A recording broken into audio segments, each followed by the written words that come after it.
നമസ്കാരം, news prime മലയാളത്തിലേക്ക് സ്വാഗതം. ഉത്തരാഖണ്ഡ്, പഞ്ചാബ് എന്നീ രണ്ട് സംസ്ഥാനങ്ങൾ 2027 ശേഷം, നിയമസഭാ തെരഞ്ഞെടുപ്പിന് ശേഷം കോൺഗ്രസ് അധികാരത്തിലേക്ക് വരാനുള്ള എല്ലാ സാഹചര്യവും ഇപ്പോൾ നിലവിലുണ്ട് എന്ന് വ്യക്തമായ പഠന റിപ്പോർട്ടുകൾ പറയുന്നുണ്ട്.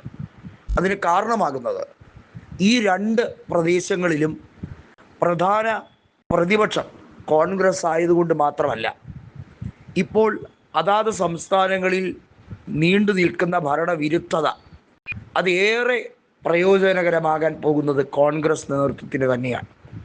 പഞ്ചാബിൽ ഏറ്റവും വലിയ ഒറ്റക്കക്ഷിയോ കേവല ഭൂരിപക്ഷത്തിലേക്ക് ഭരണമോ കിട്ടിയാൽ അത്ഭുതപ്പെടേണ്ട കാര്യമില്ല. ഉത്തരാഖണ്ഡിൽ അവിടെ പുഷ്കർ സിംഗ് ധാമിയുടെ അധമ നടപടികൾ പരിപൂർണമായി ജനങ്ങൾ അത് തകർത്ത് കളയും എന്നുള്ളതിന് സംശയമൊന്നുമില്ല. ജനങ്ങൾ തോൽപ്പിച്ചു വിട്ട ഒരു മുഖ്യമന്ത്രി, ജനങ്ങൾ കൈയൊഴിഞ്ഞ ഒരു വ്യക്തിയെ വീണ്ടും ഉപതെരഞ്ഞെടുപ്പിൽ നിർത്തി ഇലക്ഷൻ അട്ടിമറിയിലൂടെയാണ് അദ്ദേഹം വീണ്ടും MLA ആകുന്നത്, മുഖ്യമന്ത്രിയാകുന്നത്.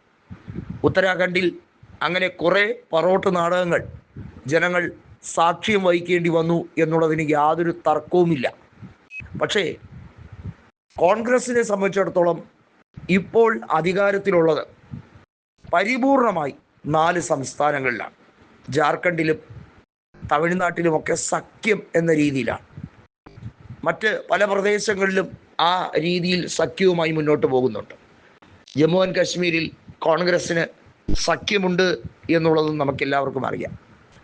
പക്ഷേ പറഞ്ഞു വരുന്ന യാഥാർത്ഥ്യം എന്തെന്ന് വെച്ചാൽ, ഏറ്റവും വലിയ ഒറ്റക്കക്ഷിയോ കോൺഗ്രസിൻ്റെ മുഖ്യമന്ത്രിയോ ആയിട്ടുള്ള രീതിയിലേക്ക് ഭരണം കൈയാളാൻ കഴിയുന്ന 2 സംസ്ഥാനങ്ങൾ, അതിനെക്കുറിച്ച് വളരെ വ്യക്തമായി AICC പഠന റിപ്പോർട്ട് തയ്യാറാക്കിയിരിക്കുകയാണ്.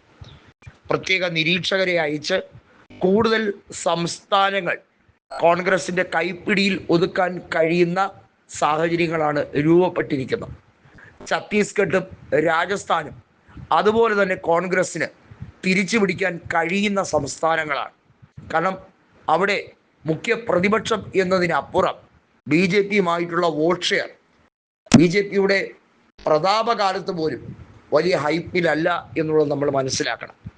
രാജസ്ഥാനിൽ കഴിഞ്ഞ നിയമസഭാ തെരഞ്ഞെടുപ്പിൽ കോൺഗ്രസ് 70 സീറ്റുകളിലാണ് വിജയിച്ചത്. 2013 അപേക്ഷിച്ച് 2023 കോൺഗ്രസിൻ്റെ പ്രകടനം വളരെ മികച്ചതായിരുന്നു. തുടർഭരണം കിട്ടിയേക്കാവുന്ന ചാൻസ് ഉണ്ടായിട്ടും കൊണ്ട് കളഞ്ഞതായിരുന്നു. അതായത് ഈ രാജ്യം മുഴുവൻ കാവിക്കൊടി പാറിക്കും, ഈ രാജ്യം മുഴുവൻ കാവിമയമാണ് എന്ന് പറയുന്നത് വെറും മിഥ്യാധാരണയാണ്. വാസ്തവത്തിൽ അങ്ങനെ യാതൊരു രീതിയിലുള്ള സംവിധാനങ്ങളുമില്ല.